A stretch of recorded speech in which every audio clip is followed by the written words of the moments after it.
grateful to all the participants who are present in today's CME. It's a great pleasure to have all of you here with me. And let's start our today's presentation, and that is about a very important and very common topic. It's not difficult, but it's significant, and that is iron deficiency anemia. So, as far as its definition or its description is concerned, you can see that the normal HB level is different in different ages and gender. In men, this level is 13.8 to 17.2.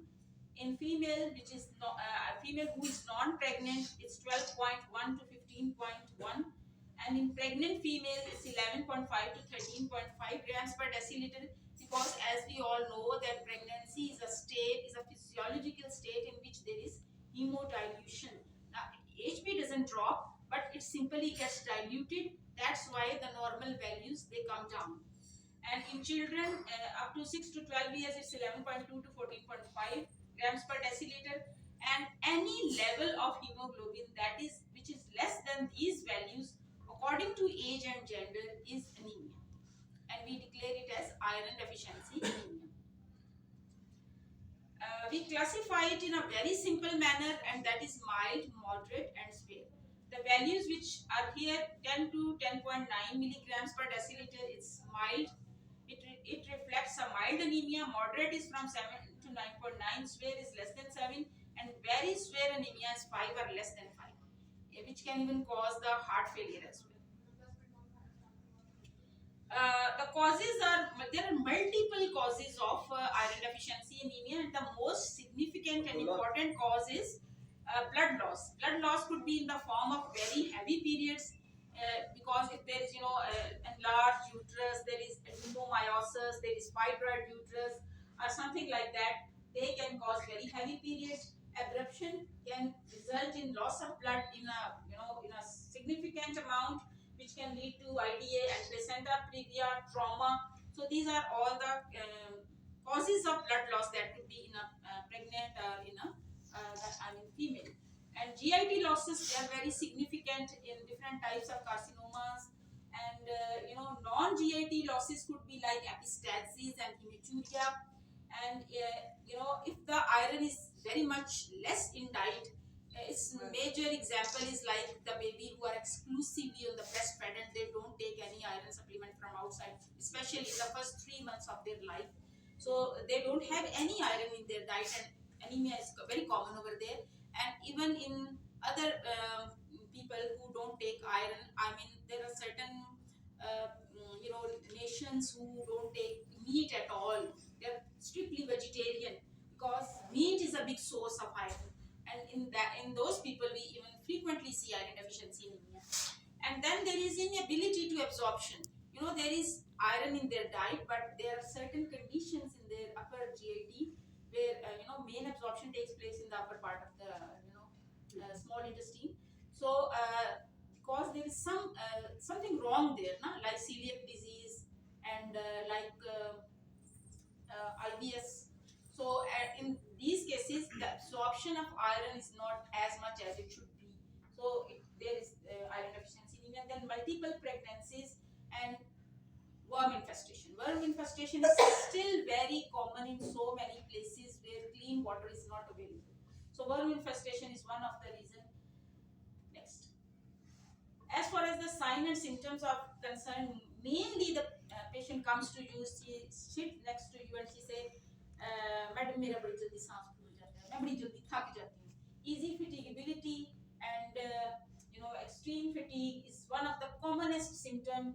Shortness of breath. In very severe anemia, there could be chest pain. Even less than 5, there could be heart failure, dizziness, headache, cold hands and feet, pale skin, sclera, palms, and even in very severe cases, we can notice the spooning of the nails, that is chylonychia. Inflammation and soreness of the tongue is also seen when the anemia is very severe. To diagnose it, we need to get a CBC, complete blood count. It gives us the value of hemoglobin level. It gives us the value of the size of the corpuscular size and the hemoglobin concentration in it. When the size of the RBC is very small and there is less concentration of hemoglobin in it, then it is a microcytic hypochromic anemia, and that is iron deficiency anemia. Basically, it is a microcytic hypochromic anemia. HB is low, RBC size is small, hemoglobin concentration in it is very less. And if we notice the retics count, reticulocyte, the immature form of RBCs, if there is a big number of retics in the blood, it means there is hemolytic anemia or there is some loss of blood going on. So the bone marrow is constantly and fastly reducing the reticulocyte and the retics count get increased. So CBC has a marked value in the evaluation of anemia and in categorization of its type as well. Then comes the serum ferritin level. As we all know that ferritin basically is a protein which is present in the cell. It is an intracellular protein which has the ability to bind the iron with it. So it depicts the stores of iron in our body. Whenever the serum ferritin level, which is normally it is 20 to 200 micrograms per liter, when its value drops than the normal value, it means our stores are depleted. And it also typically shows the iron deficiency anemia. It also helps in the diagnosis and confirmation of the iron deficiency anemia. Then celiac screening is very important regardless of age, because we know I have seen the cases of celiac disease in very young children. मैंने PD Khan में एक camp लगाया था, तो उधर मुझे बच्चे मिले थे, छोटी सी बच्ची और इतना बड़ा उसका पेट फूला हुआ और जर्द पीला उसका रंग। तो वो जब हमने उसके सारे नोट्स वगैरह चेक किए, हिस्ट्री वगैरह की, वो सीलियक डिजीज का केस था।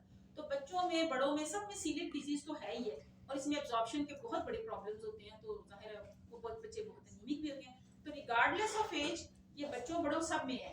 तो सीलियक स्क्रीन जो है ना वो हमारे लिए जरूरी है। इसमें हम क्या करते हैं, हम IgA का लेवल देखते हैं, इम्यूनोग्लोबुलिन A। तो IgA का लेवल जब देखते हैं तो उससे इन एंटीबॉडीज से कंफर्म हो जाता है। अस्सलाम वालेकुम, वेलकम वेलकम। अस्सलाम वालेकुम डॉक्टर साहबा, तशरीफ लाएं मैडम, प्लीज बैठिए। थोड़ी देर के लिए रोक लो सर। डेफिनेशन की थी आयरन की, हमने वैल्यूज की थी कि किस एज में किस जेंडर में कितना HB लेवल होता है, अगर वो उससे कम है तो वो एनीमिया है। फिर हमने इसको माइल्ड मॉडरेट में इसकी क्लासिफिकेशन देख ली थोड़ी सी, और अभी हम बात कर रहे थे उसके डायग्नोसिस पे। तो ये इंपॉर्टेंट पार्ट था, इसमें हम CBC की वैल्यू करना शायद बता रहे थे कि उसमें रेटिक्स का काउंट भी इंपॉर्टेंट है, उसमें HB की वैल्यू तो जाहिर है ही है, उसमें तो कोई कहने वाली बात ही नहीं है। बाकी इसमें माइक्रोसिटिक हाइपोक्रोमिक एनीमिया होता है, HB कंसंट्रेशन भी कम है और सेल का RBC का साइज भी छोटा है। तो उसके बाद हम फेरिटिन की बात कर रहे थे कि ferritin is basically a protein that is intracellularly present and it has a ability to bind iron with it, and that's how it depicts the stores of iron. And whenever the serum ferritin level is decreased, it means that we have decreased stores of iron in our body, and it clearly defines the iron deficiency anemia. उसके बाद coeliac screening की बात कर रहे थे कि regardless of age, no matter what the age and gender is, celiac screen is very important if there is severe iron deficiency anemia. And even after we have worm infestations being treated, diet has been improved, syrups been taken, even then repeatedly iron deficiency anemia is there, then we must go for further screening, especially celiac screening in the patient. Urinalysis is also very important because as we told before, there could be hematuria. So urinalysis also has a role, and kidneys are very important for the production of hematopoietin, which is responsible for erythropoiesis. Gastroscopy for upper GIT, gastroscopy is important, and colonoscopy for lower GIT, and when the patient's age is over 60, because there could be carcinoma, there could be blood loss, there could be some occult causes of loss of blood through the gut. Okay. Then we go for the treatment. Now treatment is very important.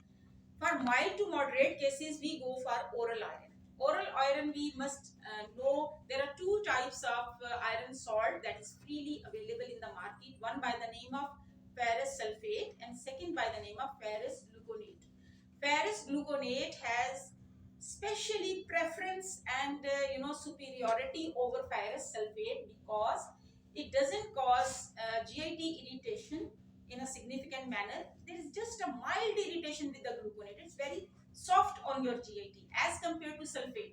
Sulfate salt is very irritating and it causes much more nausea, vomiting, diarrhea, constipation as compared to the gluconate salt.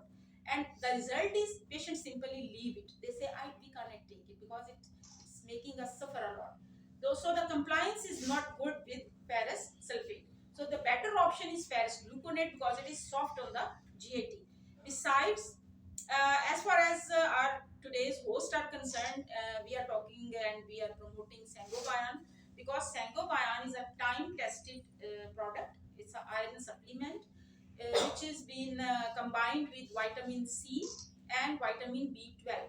Vitamin C is important for the absorption of iron through the gut because we never take iron with milk because of the chelation with calcium, and we always take it with lemon water or with plain water because lemon water is preferred because of the presence of vitamin C in the lemon water, because vitamin C has all the ability to increase the absorption of iron from the gut.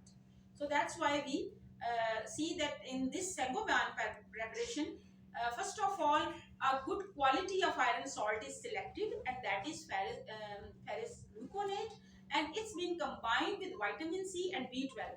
When it combines with B12, the issue of the rest of the anemia like megaloblastic anemia and pernicious anemia, they are also settled. So it's covering a lot of it's giving us a space to cover a lot of types of anemia. After this oral therapy, iron therapy, we can also this HB rises 3.4 grams per deciliter, and when the dose, let's consider the dose. It could be in prophylaxis, it could be in treatment form. If we are going for the prophylaxis, we don't want the iron to be dropped. 1 capsule per day is enough. In pregnant women, in lactating women, and whenever there is a patient with a deficiency state. So if the HB is below the standard value, we can go for the treatment. And as far as treatment is concerned, the dose could be BD, could be TDS. It has the liberty to increase the dose. Otherwise, you can't. Why? Because it's soft on your GAT. So you can take it with meals, and you can take it twice, or you can take it in TDS. You can 3 times a day. It can be taken, and of the level you will find the mean HB rises 3.4 grams per deciliter. If the dose is 300 milligram twice daily, HB should rise by 10 grams per liter every 7 to 10 days. 7 to 10 days is not a long time, and we see that it has good efficacy in improving the HB level. Absorption is in upper GAT is okay because mainly iron is absorbed in upper GAT, not in the ileum or colon, not like that. So there are certain products which are very expensive, and besides that, they have slow and steady release system in them. We don't need to give them because whatever iron they are releasing, they will be far beyond than the real place where it is supposed to be absorbed. So it's better not to give the slow and sustained release preparations. They are expensive and they are useless basically. So we should avoid them. Okay, now we talk about the IV therapy. Whenever the deficiency is where we have little time to cover it. For example, you have to operate, you have to get the patient rid of the symptoms, so you want them to be free of these symptoms early, or there are certain emergency situations. In those situations, we simply select the IV iron therapy, and for that we cannot go blindly. Whatever dose you want to give, you simply go with a formula. There is a formula by which we calculate the exact. वो formula फिर आगे वो आप कर दें जी। ये इसमें हम क्या करते हैं, ये हमारे पास एक फार्मूला है कि हम जो स्टैंडर्ड एचपी जितनी होनी चाहिए उसमें से हम माइनस कर देते हैं जो पेशेंट की एक्चुअल एचपी, उससे जो भी फिगर हमारे पास आ जाएगा उसको हम मल्टीप्लाई करेंगे पेशेंट के वेट पे। अगर प्रेग्नेंट फीमेल है तो हम उसका प्रेग्नेंट होने से पहले वाला जो वेट है वो वाला लेंगे, प्रेग्नेंट होने से पहले जो उसका वेट था इन केजी। और अगर वो फर्ज करें आपके पास उसको नहीं बता सकती जी प्रेग्नेंट होने से पहले मेरा क्या वेट था मुझे नहीं पता, तो आप फर्स्ट एंटीनेटल विजिट वाला जो वेट है वो ले लेंगे, उस वेट को मल्टीप्लाई करेंगे एचबी के इस डिफरेंस से कि आइडियली कितना होना चाहिए और करंटली कितना है, उस डिफरेंस को मल्टीप्लाई करेंगे वेट इन केजी के साथ, फिर उसको मल्टीप्लाई करेंगे 2.4 के साथ, तो आपके पास वो फिगर आ जाएगी, वो मिलीग्राम आयरन के आ जाएंगे जो उस पेशेंट की टोटल डेफिशिएंसी है। लेकिन उसके अंदर आप 1000 मिलीग्राम को प्लस करेंगे। क्यों करेंगे? ताकि जो उसके आयरन के स्टोर्स डिप्लीट हो चुके हैं वो भी रिप्लेनिश हो जाए वापस। तो इस तरह से आपके पेशेंट को टोटल आयरन जितना उसको रिक्वायर्ड है वो मिल जाएगा। तो उसको आपने डिवाइड करना है ड्रिप्स में। जैसे एक ड्रिप में आपकी 100 सीसी की नॉर्मल सेलाइन है, तो ज़्यादा आप उसमें 200 डाल देंगे मिलीग्राम से। इस तरह से डिवाइड करके डालेंगे सारा, वो टोटल डोज आपने एक ड्रिप में तो ज़ाहिर नहीं डाली, तो डिवाइडेड डोजेज में उसको देंगे तो उसकी वो कमी पूरी हो जाएगी। लेकिन बहुत इमरजेंसी हो, बहुत सीवियर एनीमिया तो ब्लड भी लगा देते हैं। और अगर 5 से नीचे एचबी है फिर तो हमने पैक्ड सेल देनी है। और कोई भी फ्लूइड उसको नहीं देना, क्योंकि वो already the patient is must be very prone to heart failure, और कोई भी फ्लूइड ओवरलोड जो है वो उसके लिए मजीद हार्ट फेलियर का बाइस बनता है। तो उसमें हम सिर्फ पैक्ड सेल देते हैं। So this much was about the iron deficiency anemia, and you people listened it very patiently. Thank you so very much. Any comments from you? Any question from the young doctor?